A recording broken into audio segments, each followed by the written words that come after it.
கேள்வி பார்வையாளருக்கு வணக்கம். நான் நேர்காணலில் நாம் சந்திக்க இருக்கும் சிறப்பு விருந்தினர் விசிக துணை பொதுச் செயலாளர் கனிமொழி சார். வணக்கம். வணக்கம். தமிழ்நாடு தேர்தல் களம் தற்போது சூடுபிடிக்க தொடங்கி இருக்கிறது. 2026 தேர்தல் இன்னும் ஒரு 2 மாதங்கள் நடைபெற இருக்கிறது. பல்வேறு அரசியல் கட்சிகள் கூட்டணி பேச்சுவார்த்தை, கூட்டணிக்கு இழுப்பது, பல்வேறு மிரட்டல், இடி, ஐடி போன்ற பல்வேறு கூட்டணி கூட உருவாகி இருக்கிறது. முக்கியமாக பார்த்தோம்னா காங்கிரஸ் கட்சி அவர் கூட டெல்லியில் கனிமொழி அவர் கூட பேச்சுவார்த்தை நடத்திருக்காங்க. எப்படி பார்க்குறீங்க 2026 தேர்தலில்? 2026ஆம் ஆண்டு நடைபெற இருக்கக்கூடிய சட்டமன்ற பொதுத் தேர்தலில் எப்போதும் போல் திராவிட முன்னேற்ற கழகத்தின் தலைமையில் உருவாகி இருக்கக்கூடிய மதசார்பற்ற முற்போக்கு கூட்டணி மகத்தான வெற்றி பெறும். இந்த கூட்டணியில் சில சலசலப்பு இருப்பதாக ஊடகங்களில் சொல்லப்படுகிறது. குறிப்பாக காங்கிரஸ் கட்சியை சார்ந்த ஒரு சில தலைவர்களுடைய உரையாடல் அது பரவலாக பலரிடமும் பேசப்பட்டு அவர்கள் கூட்டணியில சிறு சலசலப்பு ஏற்படுமோ என்கின்ற அளவிற்கான ஊடகங்களிலே செய்தி வெளியாகி இருக்கிறது. நீங்கள் கூட தற்போது சொல்கிற போது திருமதி கனிமொழி அவர்கள் காங்கிரஸ் தலைவர்களை நேரடியாக சந்தித்து பேசி அதை அமைதிப்படுத்தியிருக்கிறார் என்கின்ற பொருளில் நீங்கள் கேள்வி எழுப்பினீர்கள். இது தேர்தல் நேரங்களில் ஒவ்வொரு அரசியல் கட்சிக்கும் இடையிலே இருக்கக்கூடிய உரிமை போராட்டம். எங்களுக்கு இத்தனை இடங்கள் வேண்டும், இன்னென்ன இடங்கள் வேண்டும் என்று பேசுவது ஒரு கட்டத்திலேயே பேசி முடித்துவிட முடியாது. மறைமுகமாக பல கட்ட பேச்சுவார்த்தைகள் நடக்கும். வெளிப்படையாக கூட ஒரே சந்திப்பில் அந்த உறுதி ஏற்பட்டு ஒப்பந்தத்தில் கையொப்பமிட்டுவிட மாட்டோம். 2-3 முறை வெளிப்படையான பேச்சுவார்த்தையே நடக்கும். இத்தனை தொகுதிகள் கேட்கிறோம், அவர்கள் இத்தனை தொகுதி தருவதாக சொல்கிறார்கள், இத்தனை தொகுதி என்று முடிவாகிவிட்டது, இன்னென்ன தொகுதிகள் எங்களுக்கு வேண்டும் என்று கேட்டுக்கொண்டிருக்கிறோம், அவர்கள் என்னென்ன தொகுதிகளை தருவதாக சொல்கிறார்கள் என்று இந்த பேச்சுவார்த்தை என்பது வெளிப்படையாகவே 3-4 முறை நடக்கும். இது அப்படி நடக்கக்கூடாது என்று சொல்லக்கூடாது. இவ்வளவுதான் தருவோம், இந்த தொகுதிகளை தான் தருவோம் என்பது ஒரு சர்வாதிகார போக்கு. இது ஒரு ஜனநாயகபூர்வ நடைமுறை. இது ஒவ்வொரு கட்சிக்குமான உரிமைக்கான ஒரு போராட்டம். இதை திராவிட முன்னேற்ற கழகம் உருவான காலத்திலிருந்தே இந்த ஜனநாயக நடைமுறையை கையாண்டு வரக்கூடிய ஒரு அரசியல் பேரமைப்பு திராவிட முன்னேற்ற கழகம். எனவே கூட்டணியிலே இருக்கக்கூடிய எந்த கட்சியையும் அவர்கள் அவ்வளவு எளிதாக வேண்டாம் என்று சொல்லக்கூடிய அளவிற்கு செல்ல மாட்டார்கள். எங்களிடையே ஒரு ஜனநாயக பூர்வமான நடவடிக்கை, அது திராவிட முன்னேற்ற கழகமாக இருந்தாலும், விடுதலை சிறுத்தைகள் கட்சியாக இருந்தாலும், காங்கிரஸாக இருந்தாலும், இடதுசாரிகளாக இருந்தாலும், அதிமுகவாக இருந்தாலும், நாங்கள் எல்லாம் அடிப்படையில் ஒரு ஜனநாயகத்தை நம்பக்கூடிய, ஜனநாயக அரசியலை உள்வாங்கி இருக்கக்கூடிய தலைவர்களை கொண்டிருக்கக்கூடிய அமைப்புகள் என்பதனால் எங்களிடையே எந்த விதமான சிறு சிறு உரசலும் தேர்தல் காலத்திலோ அல்லது எப்போதுமே வராது. எனவே மிக சுமூகமாக நாங்கள் பேசி இந்த 2026 நடைபெற இருக்கக்கூடிய சட்டமன்ற பொதுத் தேர்தலிலும் திராவிட முன்னேற்ற கழகத்தின் தலைமையில் உருவாகி இருக்கக்கூடிய மதசார்பற்ற முற்போக்கு கூட்டணி வெற்றி பெறும். ஏனென்றால் இந்த மண்ணில் சனாதன சக்திகளின் கை ஓங்கிவிடக் கூடாது என்பதிலே மிக தெளிவாக இருக்கிறோம். இன்றைக்கு இந்திய ஒன்றிய அரசை ஆண்டு கொண்டிருக்கக்கூடிய பாஜக என்னென்ன மக்கள் விரோத நடவடிக்கைகளில் ஈடுபட்டு வருகிறார்கள் என்பதை நாம் கண்கூடாக பார்க்கின்றோம். அவர்களுக்கு மிகப்பெரிய சிம்ம சொப்பனமாக இருப்பது தமிழ்நாடு. மிகப்பெரிய அரசியல் நெருக்கடியை தருவது தமிழ்நாடு. குறிப்பாக தமிழ்நாடு முதலமைச்சர் அண்ணன் தளபதி அவர்களுக்கு மிகப்பெரிய சவாலாக பல நடவடிக்கைகளிலே ஈடுபட்டு வருகின்றார். அவரை நாம் வலுப்படுத்த வேண்டிய தேவை இருக்கிறது. இது வெறும் தேர்தல் காலங்களிலே அதிகாரத்தை பங்கு போடுவது என்கின்ற அந்த அளவில் மட்டும் விடுதலை சிறுத்தைகள் கருதவில்லை. அந்த அளவில் மட்டும் ஒரு கூட்டணியையோ அல்லது கூட்டணியிலே நாம் தொகுதிகளை பெற வேண்டும் என்பதையோ லாப நட்ட கணக்கில் நாம் பார்க்கவில்லை. லாப நட்ட கணக்கை விடுதலை சிறுத்தைகள் பார்க்கிறோம் என்றால் இந்த அணியில் யார் வந்தால் என்ன, யார் வளரவில்லை என்றால் என்ன, எங்களுக்கு தேவை இது, இதை தாருங்கள் என்று கேட்க முடியும். நாம் உறுதியாக இருக்கிறோம். எமக்கு எண்ணிக்கை முக்கியம் என்பதை விட இந்த மண்ணில் சங்பரிவார்களின் கை ஓங்கிவிடக் கூடாது என்பதில விடுதலை சிறுத்தைகளும் திராவிட முன்னேற்ற கழகத்தின் தலைமையில் இருக்கக்கூடிய அந்த கூட்டணியிலே இருக்கக்கூடிய ஒவ்வொரு கட்சியும் மிக உறுதியாக இருக்கிறது. ஏனென்றால் வட மாநிலங்களிலே மக்கள் படக்கூடிய பாடு, மக்களுக்கு இந்த ஆட்சியால் ஏற்படக்கூடிய நெருக்கடிகள் என்னவென்பதை நாம் கண்கூடாக பார்த்து வருகிறோம். தற்போது நாடாளுமன்றம் நடந்து கொண்டிருக்கிறது.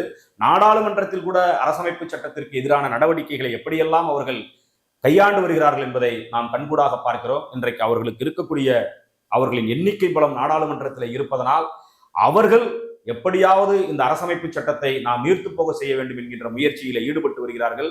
அது தமிழ்நாட்டிலும் அவர்களது கை ஓங்கிவிட்டால் அவர்களின் எண்ணம் மிக இலகுவாக ஈடேறிவிடும். எனவே அதை தடுப்பது மிக மிக முக்கியம். இன்றைக்கு பாஜகவினுடைய செயல்பாடு அந்த கூட்டணியிலே இருக்கக்கூடிய அதிமுகவிற்கோ அல்லது பிற கட்சிகளுக்கோ தெரியாதா என்றால் கண்டிப்பாக தெரியும், கண்டிப்பாக தெரியும். ஆனால் அவர்களுக்கு வேறு வழி இல்லை. வேறு வழி இல்லாமல் பல்வேறு விதமான நெருக்கடிகளை கொடுத்து அவர்களை இன்றைக்கு ஒரு கூட்டணியாக உருவாக்கி இருக்கிறார்கள். ஆனால் மக்கள் அந்த கூட்டணியை கண்டிப்பாக அங்கீகரிக்க மாட்டார்கள். ஏனென்றால் கடந்த தேர்தலில் ஒரு நிலைப்பாடு, இந்த தேர்தலில் ஒரு நிலைப்பாடு. கடந்த தேர்தலை விட இந்த தேர்தல் எவ்வளவு காலம் ஆகிவிட்டது? நாடாளுமன்ற தேர்தல் முடிந்து எவ்வளவு காலம்? 2 ஆண்டு காலம், 2 ஆண்டு காலம் அல்லது 2.5 ஆண்டு காலம் தான் நடந்திருக்கிறது. 2006, 2016, 2024, 2024 நாடாளுமன்ற பொதுத் தேர்தல் நடந்தது. 1.5 ஆண்டு காலம் கூட இன்னும் நிறைவு பெறவில்லை. அடுத்த தேர்தலுக்குள் இந்த 1.5 ஆண்டு காலத்தில் எப்படி அவர்கள் கூட்டணியில மிக இணக்கமாக இருக்க முடியும்? எந்த காலத்திலும் பாஜகவோடு உறவு வைக்க மாட்டோம் என்று சொன்னவர்கள் தானே அவர்கள். அதிமுகவினுடைய தலைவர் அண்ணன் எடப்பாடி அவர்கள் சொன்னாரா சொல்லலையா? கடந்த சட்டமன்ற பொதுத் தேர்தலின் போது, நாடாளுமன்ற பொதுத் தேர்தலின் போது வெளிப்படையாக அறிவித்தாரு, பாஜகவோடு நாங்கள் உறவு வைக்க மாட்டோம் என்று சொன்னாரு. ஊடகங்களில் அப்படியே இருக்கிறது. தமிழ்நாட்டு மக்களுக்கு அது தெரியுமா தெரியாதா? கண்டிப்பாக தெரியும். எனவே ஏதோ ஒரு நெருக்கடியிலே இன்றைக்கு அண்ணன் எடப்பாடியார் அவர்கள் பாஜகவோடு சேர்ந்திருக்கின்றார். இது மக்கள் ஏற்றுக்கொள்ளக்கூடிய ஒரு அணி கிடையாது. திமுக கூட்டணியுமே அது மாதிரி தானே இருக்கு. ஆட்சியில் அதிகாரத்து பங்குன்னு சொல்லிட்டு காங்கிரஸ் உள்ளிட்ட கட்சிகள் வலியுறுத்துறாங்க, விசிகா ஏற்கனவே வலியுறுத்துறாங்க. தற்போது தேர்தல்னால எப்போது வேணாம் அடுத்த தேர்தல் பார்ப்போம் சொல்றாங்க. திமுக கூட்டணி ஒரு பலவீனமா இருக்கதான் நம்ம பார்க்க முடியும். தேர்தல் காலங்களிலே கூட்டணியிலே இருக்கக்கூடிய ஒவ்வொரு கட்சியும் தமக்கான உரிமையை கேட்பது என்பது ஒரு ஜனநாயக பூர்வமான கோரிக்கை. ஆட்சியிலும் பங்கு, அதிகாரத்திலும் பங்கு என்பது விடுதலை சிறுத்தைகள் தேர்தல் அரசியலில் அடியெடுத்து வைத்தவுடன் சொன்ன முழக்கம். கடைசி மனிதனுக்கும் ஜனநாயகம், எளிய மக்களுக்கும் அதிகாரம். ஆட்சியிலும் பங்கு, அதிகாரத்திலும் பங்கு என்பது தேர்தல் அரசியலிலே விடுதலை சிறுத்தைகள் 1999 ஆண்டு நாம் தேர்தல் அரசியலில் அடியெடுத்து வைத்த போது எம்முடைய தலைவர் என எழுச்சி தமிழர்கள் சொன்ன ஒரு முழக்கம். அது ஒரு கொள்கை முழக்கம், ஒரு அரசியல் முழக்கம். இன்றைக்கு பல அரசியல் கட்சியும் அதை வலியுறுத்துகின்றன.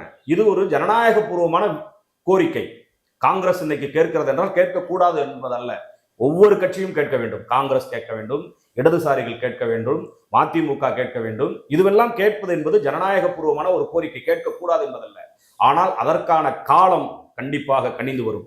ஒரு கோரிக்கை அல்லது ஒரு முழக்கம் அல்லது ஒரு செயல்பாடு எப்போது விவாதத்திற்கு வருகிறதோ அந்த விவாதத்தினுடைய முடிவுதான் ஜனநாயக பூர்வமாக ஒரு நல்ல முடிவை நோக்கி செல்லும். அப்படிப்பட்ட வாய்ப்பு எதிர்வரும் காலங்களில் கண்டிப்பாக வரும். அதனால் கூட்டணியிலே சலசலப்பு ஏற்படும் என்பது அல்ல. நீங்கள் அதிமுக உருவாகி இருக்கக்கூடிய கூட்டணியினுடைய நிலைப்பாட்டையும் திமுக உருவாகி இருக்கக்கூடிய கூட்டணியுடைய நிலைப்பாட்டையும் சமமாக பார்க்க முடியாது. 1.5 ஆண்டுகளுக்கு முன்னால் பாஜகவோடு உறவே வைக்க மாட்டேன் என்று சொன்னவர் அண்ணன் எடப்பாடி. ஜெயலலிதா அம்மையார் உயிரோடு இருந்த போது இனிமேல் எந்த காலத்திலும் அதிமுக பாஜகவோடு உறவே வைக்காது என்று வெளிப்படையாக அறிவித்தார். அவர் மறைந்து விட்டார். எடப்பாடியார் தற்போது 1.5 ஆண்டுகளுக்கு முன்னால் இந்த செய்தியை சொன்னார். இன்றைக்கு அவர் அவர்களோடு சேர்ந்திருக்கின்றார். ஆனால் திமுக கூட்டணியில் இருக்கக்கூடிய எந்த கட்சியும் அல்லது திமுகவும் இப்படி எப்போதாவது ஒரு வார்த்தையை சொல்லி இருக்கிறதா? சொன்னதே கிடையாது. விசிகா பாஜக இருக்கிற அணியில் இடம்பெற மாட்டோம், பாமக இருக்கக்கூடிய இடம்பெற மாட்டோம் என்று சொல்கிறோம். விசிகா நிலைப்பாட்டை மாற்றி இருக்கிறதா? இல்ல, மாற்றல. அதிமுக மாற்றி இருக்கிறது. எனவே அதிமுக கூட்டணியுடைய நிலைப்பாட்டையும் திராவிட முன்னேற்ற கழகத்தின் இருக்கக்கூடிய இந்த உறுதிப்பாட்டையும் ஒரு சேர பார்ப்பது என்பது எந்த வகையில் சரி என்று எனக்கு தெரியவில்லை. அப்படி பார்க்க கூடாது. காங்கிரஸ் கேட்பதோ அல்லது விசிகா கேட்பதோ அல்லது பிற இடதுசாரிகள் கேட்பதோ எமக்கான உரிமைகளை எம்முடைய கூட்டணியின் தலைமையுடன் கேட்கிறோம். அது ஜனநாயக பூர்வமாக கேட்கிறோம். ஜனநாயக பூர்வமான ஒரு நல்ல முடிவை தயாரா இருக்காரு. ஆட்சியில் பங்கு தரதாக விஜய் அவர்கள் தயாரா இருக்காரு. புதிதாக கட்சி தொடங்கியிருக்காங்க. எப்படி பார்க்கலாம் அந்த இதெல்லாம்? விஜய் தற்போதுதான் கட்சி துவங்கி இருக்கின்றார். இன்னும் ஒரு தேர்தலை கூட சந்திக்காத ஒரு கட்சி அது. அதை நாம் அவர்கள் தருகிறார்கள் என்பதற்காக உடனடியாக போய் நிற்க முடியாது. அவர்களோடு நாம் கூட்டணியிலே சேர முடியாது. நாம் ஏற்கனவே ஒரு கூட்டணியில் இருக்கிறோம். நாம் தேர்தல் அரசியலில் மட்டுமே 25 ஆண்டு கால அனுபவம் உள்ள ஒரு பேர் இயக்கம் விடுதலை சிறுத்தைகள் கட்சி. திராவிட முன்னேற்ற கழகம் ஏறத்தாழ 50 ஆண்டுகளுக்கு மேலாக தேர்தல் அரசியலிலே ஒரு அனுபவம் உள்ள ஒரு பெரிய கட்சி. இந்த கூட்டணியிலே இருக்கக்கூடிய கட்சிகள் அனைத்துமே அப்படி 50 ஆண்டுகளுக்கு மேலான ஒரு அரசியல் பாரம்பரியம் உள்ள கட்சி. இன்றைக்கு கட்சி ஆரம்பித்தவர் நான் அதை செய்கிறேன் இதை செய்கிறேன் என்ற உடனேயே போவதற்கான சூழல் உள்ள தலைவர்கள் தமிழ்நாட்டில் கிடையாது. தமிழ்நாட்டில் கிடையாது, குறிப்பாக திராவிட முன்னேற்ற கழகத்தினுடைய கூட்டணியிலே கிடையாது. எனவே அவர் வரட்டும், யாரும் கட்சி ஆரம்பிக்கலாம், அந்த ஜனநாயகபூர்வ உரிமை அவர்களுக்கு இருக்கிறது, வரட்டும், தேர்தலுக்கு வரட்டும். இல்ல 42% வாக்கு இருக்கு எங்கிட்டன்னு சொல்லிட்டு செங்கோட்டையன் சொல்றாரு நேற்றைய தினம். அப்படி இருக்கும்போது நம்பி போலாம்ல. தமிழ்நாட்டில் மொத்தமா 70% மேல ஓட்டே பதிவாகாது. அதுல 42 அவர் வாங்கிட்டாருன்னா பாக்கி எவ்வளவு இருக்குது? எல்லா அரசியல் கட்சிகளும் சொல்ற மாதிரி எங்களுக்கு 2 கோடி உறுப்பினர்கள் இருக்கிறாங்க, 2.5 கோடி உறுப்பினர்கள் இருக்கிறாங்கன்னு ஒவ்வொருத்தரும் சொல்றாங்க. அப்படி பார்த்தா உலகம் முழுவதும் இருக்கக்கூடிய தமிழர்களுடைய எண்ணிக்கை கூட அவ்வளவு இருக்காது. ஆமா. அதனால அவர் செங்கோட்டையன் வந்து அன்னைக்கு அந்த கட்சியில போய் சேர்ந்திருக்கிறாரு. சேர்ந்ததுனால அவர் வந்து ஏதாவது சொல்லணும்ல. அதற்காக அவர் வந்து 42 விழுக்காடு நாங்கள் வாக்கு வாங்குகிறோம் என்றார். எவ்வளவு காலம் இருக்கிறது? இன்னும் 2-3 காலங்கள் தானே. மே மாதம் தெரிந்து விடுமே யார் எவ்வளவு வாக்குகளை வாங்குகிறார்கள், யார் ஆட்சியை பிடிக்கிறார்கள் என்பது இன்னும் 2 மாத இடைவெளியில் தெரிந்துவிடும். விஜய் அவர்களுக்கும் ஒரு நல்ல பாடமாக இந்த தேர்தல் அமையும். அவரை சுற்றி இருக்கக்கூடியவர்கள் சொல்லக்கூடிய அரசியல் நிலைப்பாடுகளுக்கு அவர் சில முடிவுகளை எடுக்கிறார், சில பேச்சுகளை பேசுகிறார். கரூரில் நடந்த சம்பவங்களை ஒட்டி அவரது நிலைப்பாட்டிலே எத்தகைய தடுமாற்றம் உருவானது என்பதை தமிழக மக்கள் பார்த்து கொண்டிருக்கின்றார்கள்.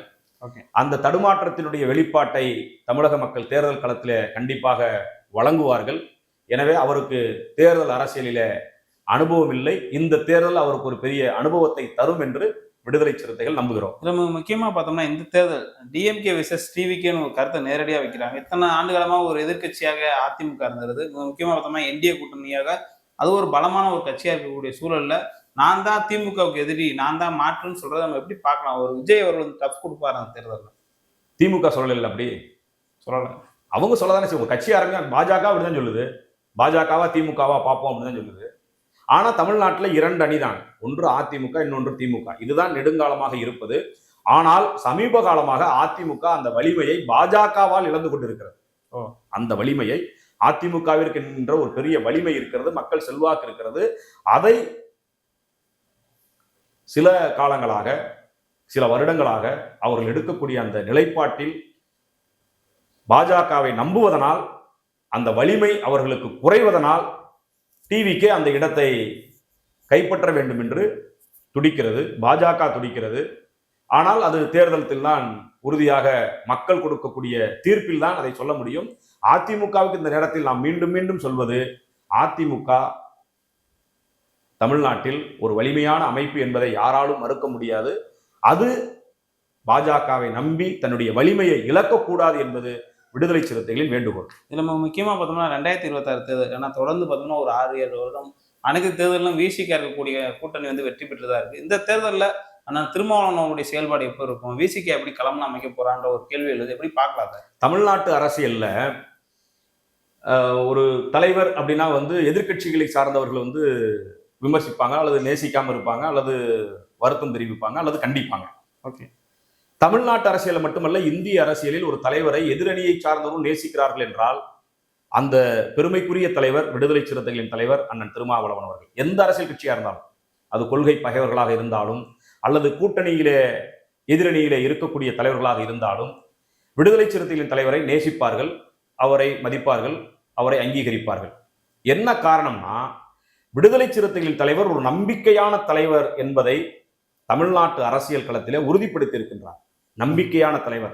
மூப்பனார் அவர்களோடு இருந்த போதும் சரி, மறைந்த தலைவர் கலைஞர் அவர்களோடு இருந்த போதும் சரி, மறைந்த தலைவர் அம்மையார் ஜெயலலிதா அவர்களோடு இருந்த போதும் சரி, தற்போது அண்ணன் தளபதி அவர்களோடு இருக்கின்ற போதும் சரி, எடுக்கக்கூடிய நிலைப்பாட்டில் உறுதியாகவும் நம்பிக்கையாகவும் இருக்கக்கூடிய தலைவர் என்கின்ற பெயரை விடுதலை சிறுத்தைகளின் தலைவர் அண்ணன் திருமாவளவன் அவர்கள் பெற்றிருக்கின்றார்.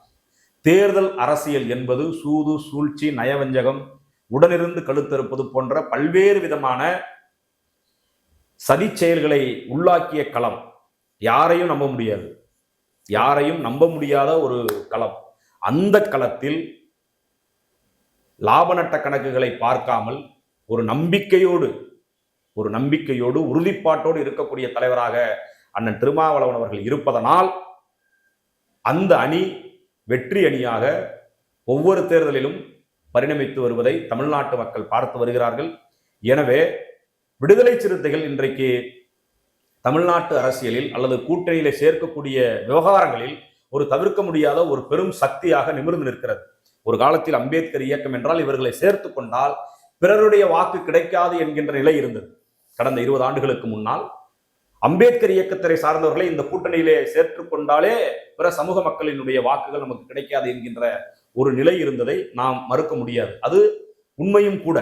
ஆனால் இன்றைக்கு விடுதலை சிறுத்தைகள் தலைவருடைய அணுகுமுறையால், அவரது அரசியல் நிலைப்பாட்டின் உறுதியால் தமிழ்நாட்டில அந்த பார்வை மாறி ஒரு சமூக நல்லிணக்கமான பார்வை உருவாகி இருப்பதனால் ஒவ்வொரு அணியும் எங்கள் அணிக்கு விடுதலை சிறுத்தைகள் வர வேண்டும் என்கின்ற ஒரு வேண்டுகோளை வெளிப்படையாக விடுக்கக்கூடிய நிலை இன்றைக்கு மாறி இருக்கிறது. இது தமிழக அரசியல் களம் கண்டிராத ஒரு புதிய ஜனநாயக பார்வை, சமூக நல்லிணக்க பார்வை. விடுதலை சிறுத்தைகளின் வருகைக்கு முன்னால் இருந்த நிலை வேறு, விடுதலை சிறுத்தைகளின் வருகைக்கு பின்னால், தேர்தல் அரசியல் களத்தில் விடுதலை சிறுத்தைகளின் வருகைக்கு பின்னால், அதனால்தான் நான் சொன்னேன், அண்ணன் திருமாவளவன் அவர்களுடைய அணுகுமுறையும் அவரது அரசியல் நிலைப்பாட்டில் எடுத்திருக்கக்கூடிய அந்த உறுதியும் தமிழ்நாட்டு மக்களிடம் பெரும் நம்பிக்கையை பெற்றிருக்கிறது. அந்த நம்பிக்கை தான் ஒவ்வொரு அரசியல் கட்சியும் விடுதலை சிறுத்தைகள் வர வேண்டும், அது அம்பேத்கர் இயக்கமாக இருந்தாலும் பரவாயில்லை, எங்களோடு இருக்க வேண்டும் என்று வெளிப்படையாக அறிவிக்கக்கூடிய, வரவேற்கக்கூடிய நிலை இன்றைக்கு வந்திருக்கிறது. இந்த நிலை இன்னும் வீரியம் பெற வேண்டும் என்பதுதான் ஜனநாயக சக்திகளுடைய பார்வையாக இருக்கிறது. அது வீரியம் பெறும் என்கின்ற நம்பிக்கை விடுதலை சிறுத்தைகளுக்கு இருக்கிறது. விடுதலை சிறுத்தைகள் போன்ற அமைப்புகள் அரசியல் களத்தில் பயணப்படுவதனால்தான் கடைசி மனிதர்களை அமைப்பாக்கக்கூடிய பல்வேறு விதமான அம்பேத்கரிய இயக்கங்களுக்கும் அந்த வாய்ப்பு உருவாகும். அந்த பாதையை விடுதலை சிறுத்தைகளின் தலைவர் அண்ணன் எழுச்சி தமிழர் அவர்கள் போட்டுக் கொண்டிருக்கின்றார்.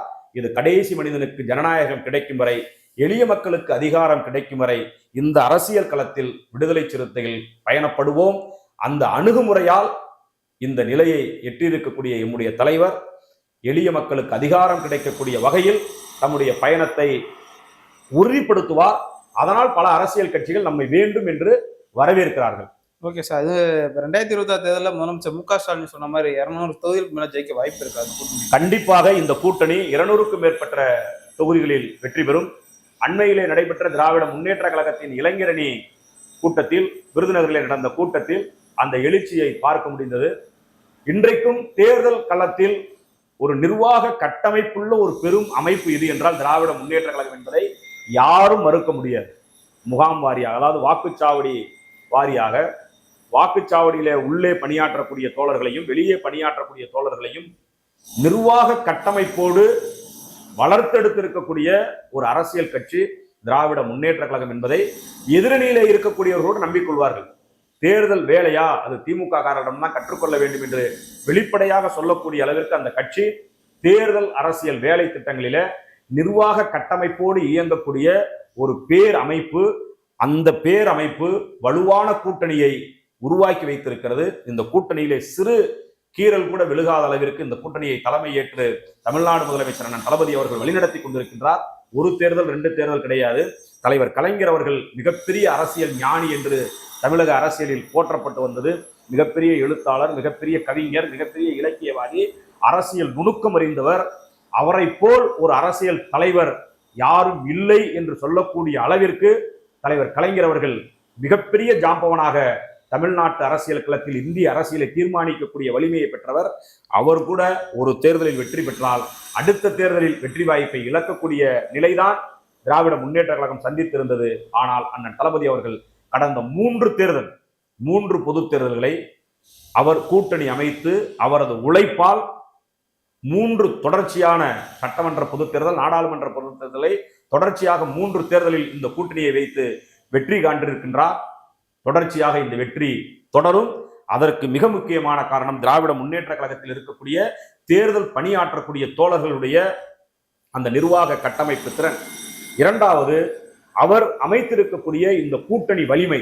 3வது தமிழ்நாடு முதலமைச்சர் அண்ணன் தளபதி அவர்களின் உழைப்பு. இந்த 3ம் 2026ஆம் ஆண்டு அவர் சொல்வது போல் 200க்கும் மேற்பட்ட தொகுதிகளில் இந்த கூட்டணி மகத்தான வெற்றி பெறும். திராவிட முன்னேற்ற கழகம் கூட்டணி கட்சிகளை சார்ந்த வேட்பாளர்களை